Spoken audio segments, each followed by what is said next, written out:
En los últimos 2 días, el gobierno nacional ha presentado 2 propuestas. Congelar el precio del combustible a $3.95 para todos los vehículos particulares. De ayer anuncia contención del gasto con 10 puntos que les obligaría a ahorrar el dinero suficiente para sostener esta medida temporal. Pero esto no ha sido lo suficiente para sostener o suspender las protestas a nivel nacional. Se suma a nuestro noticiero a esta hora de la mañana y continuamos con este análisis. Ricardo Lombana, presidente del partido Otro Camino. Un placer tenerle con nosotros y gracias por los minutos que vamos a compartir con nuestra audiencia. Más temprano hemos conversado con representantes del gobierno, con analistas económicos. Acabamos de hacer un análisis de las pérdidas, por ejemplo, en una región tan importante en el país como lo es Chiriquí, y no damos por terminada las protestas. A su juicio, ¿por qué a pesar de los anuncios todavía tenemos gente manifestándonos? Buenos días, Castalia. Buenos días a la audiencia del noticiero. Porque el gobierno perdió la credibilidad hace ya un rato y porque el gobierno no ha sabido leer la causa real del problema.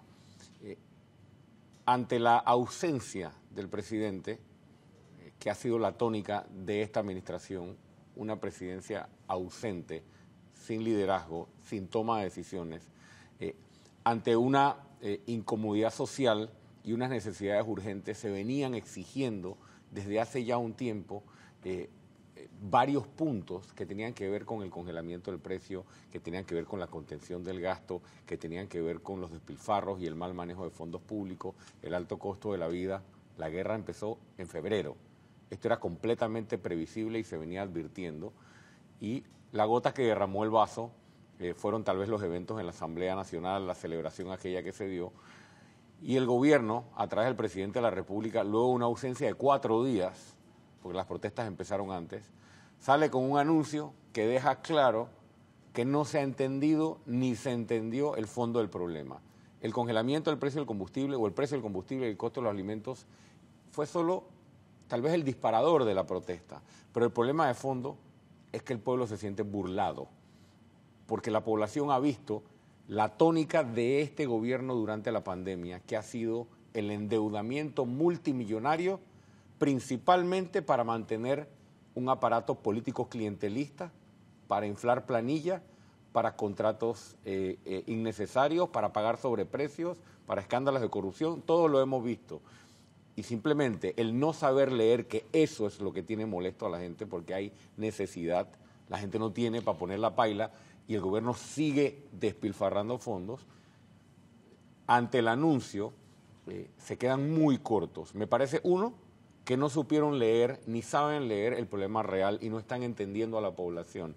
Número 2, no han entendido que perdieron credibilidad. Salir a anunciar algo no sirve de nada, la gente quiere ver las medidas tangibles. Y cuando ya tienes 3 años y no has cumplido, los mismos interlocutores, los mismos ministros, no van a ganar la credibilidad. Hay que pensar, el presidente se le ha dicho antes, en un cambio de las figuras, en un cambio de gabinete, en un giro de timón, y ojalá lo hagan porque la situación social está caldeada. Antecedió su entrevista el análisis del licenciado Bazán, especialista economista, y ha dicho que más allá de la crisis económica, en efecto, hay una crisis de credibilidad que, como bien usted plantea, debe ser entendida y leída por el gobierno. Pero ante este panorama tan complicado, donde los anuncios no han sido suficientes, ¿hacia dónde deben ir? Él sugería el cambio, por ejemplo, del ministro Alexander. Además de cambios en el gabinete, ¿qué otras cosas usted sugeriría? Primero, que se revise lo actuado. La credibilidad no se ha perdido porque lo diga Ricardo Lombana o porque lo digan otras figuras. Revisemos algunas cosas. Aquí se hizo un anuncio hace 4 meses y pico de una mesa técnica urgente para resolver el tema de los medicamentos. Hubo un anuncio hace unos días, hoy no hay medicamentos. Es decir, hay anuncios, no hay hechos. Hace varios meses se anunció que se había llegado a un gran contrato con la compañía minera, que con la firma de ese contrato se iban a obtener no sé cuántos fondos que se iban a destinar a no sé cuántos programas. El presidente hizo un gran anuncio, otro anuncio. No sabemos el contrato. Y la lista es larguísima de los anuncios. Es el gobierno de los anuncios. No hay más espacio para anuncios, Castalia. La población o parte de la población está en la calle porque hay necesidad, no solo el cambio de gabinete, no solo la revisión del reemplazo de algunos ministros específicamente, sino que cuando se anuncie, la medida sea aplicable de inmediato y que la gente pueda palpar en el costo de la vida, en la atención directa por parte del gobierno, un cambio, una solución a su problema. Y aparte, Castalia, las medidas que están anunciando son curitas. Son curitas. El primero anuncia un congelamiento del precio del combustible e incluyen 10 productos en el congelamiento de la canasta básica. Ante la presión, corren al día siguiente y sacan una serie de medidas, pero son solo unos artes, unos comunicados donde están los listados. Yo quisiera ver, aparte de que el 10% de la planilla es insuficiente, yo quisiera ver eso traducido en hechos. La Asamblea ha enviado un comunicado también. Más temprano repasábamos algunas medidas anunciadas por la Asamblea. ¿Son suficientes o qué rol debe jugar la Asamblea también en este momento cuando le preguntamos precisamente al ministro Paredes que a veces los mensajes que ha enviado la Asamblea han empeorado la imagen del propio órgano ejecutivo? Cuando tú has perdido la credibilidad tienes que ser contundente en las acciones que implementas para tratar de recuperarla. En este caso, la Asamblea Nacional ha sido tal vez la punta de lanza, es el organismo, es el ente, es el órgano del Estado que más ha crecido en términos de nombramiento.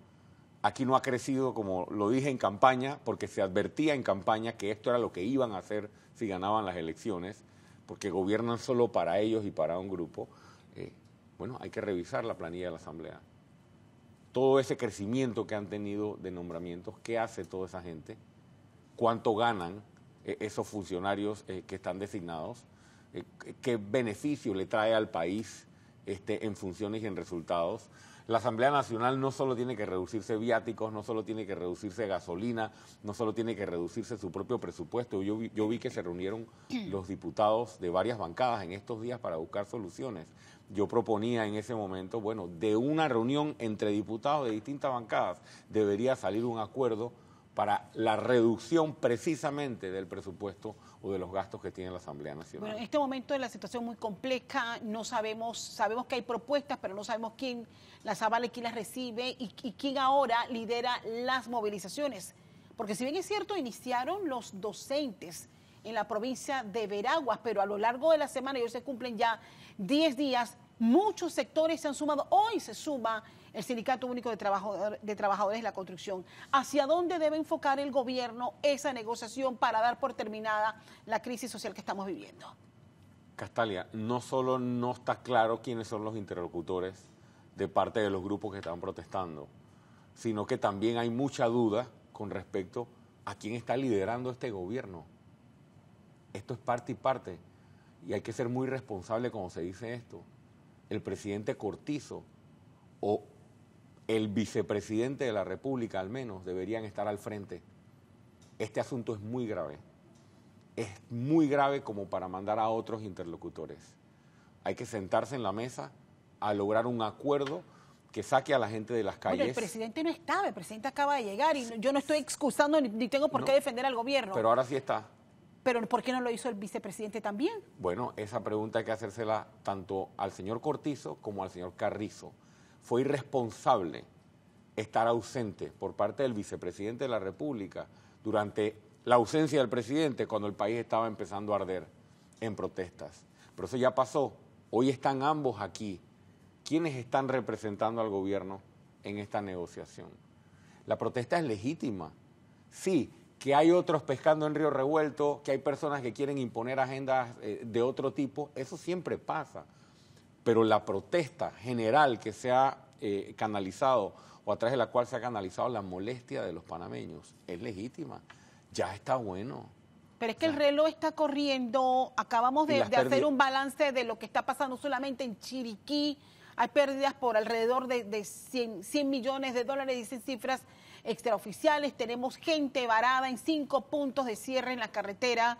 Y esto está generando daños y pérdidas para muchas otras actividades. Y eso es peligroso. Pero no cometamos el error, y no lo digo por esta conversación, sino porque he escuchado a otros hablar, de poner el dedo en los que están protestando. Esta protesta existe hoy por la irresponsabilidad del gobierno de no atender a tiempo una situación que era completamente previsible.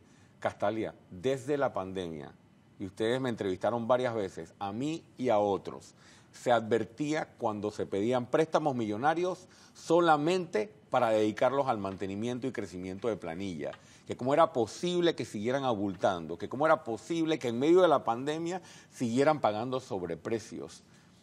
Vino acumulándose, empezó la guerra, la invasión de Rusia a Ucrania en febrero, no se previeron ni en febrero, ni en marzo, ni en abril, ni en mayo, ni en junio los impactos inflacionarios, el efecto en el precio del combustible.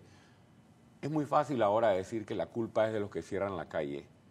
El gobierno permitió que los fondos de los panameños y el endeudamiento se redirigiera para fines que no son prioritarios para la gente. Okay. Y ahí está el resultado. Cosas puntuales que tiene que hacer el gobierno ya. Usted dice que debe ser el presidente o el vicepresidente quienes lideren las mesas. Las mesas deben trasladarse acá. ¿Con quién debe negociar el gobierno a partir de este momento? Yo pienso que el presidente de la República tiene que dejarse de anuncios y tiene que comprometerse frente al país con medidas concretas. Aquí se perdió toda credibilidad. Yo escuchaba al economista Bazán, me gustó mucho esa entrevista, él recordaba el tema de la reducción de salario. ¿Te acuerdas? Se presentó el proyecto en la Asamblea, el propio vicepresidente Carrizo fue a la Asamblea Nacional a comprometerse con este proyecto de reducción de salarios, de emolumentos. En su momento nosotros propusimos que con ese recorte se creara un fondo para ayuda no reembolsable para los micro y pequeños empresarios. El presidente debería estar anunciando el levantamiento del estado de emergencia. En eso debería estar hoy. El presidente debería estar diciéndole al país qué pasó con aquellos proyectos para pintar edificios, para limpiar veredas, para reparar aceras y carreteras que se anunció hace aproximadamente 6 meses, que pone la economía a andar y para lo cual hay recursos realmente. Y la ciudadanía está viendo cómo sí se dedican recursos a otros aspectos, tanto para nombramientos, pues aquí se están nombrando delegados del PRD, convencionales del PRD, están pensando en su agenda política, aquí se aprueban incentivos fiscales o créditos fiscales para ciertos grupos del sector turístico que implican un sacrificio fiscal de casi 2.000 millones de dólares y tú le dices a la población que no hay fondos. Es irresponsable lo que está haciendo el gobierno. Por eso mi llamado es al presidente de la República. Él debe sentarse, no en todas las mesas de negociación, pero con los principales representantes y mostrar medidas concretas y comprometerse y anunciarlas hacia el país. No se aguanta ni un anuncio más, ni una mentira más. Acciones concretas porque podríamos entre todos lamentar, porque el país no necesita violencia en estos momentos. Necesitamos reactivar la economía, generar empleo, recuperar la paz social y echar hacia adelante. Me quedo con ese mensaje de Ricardo Lombana, presidente del partido Otro Camino, esta mañana acompañándonos en este análisis mientras estamos a la expectativa de las movilizaciones previstas para este día. Muchísimas gracias por estar con nosotros. Bienvenido siempre.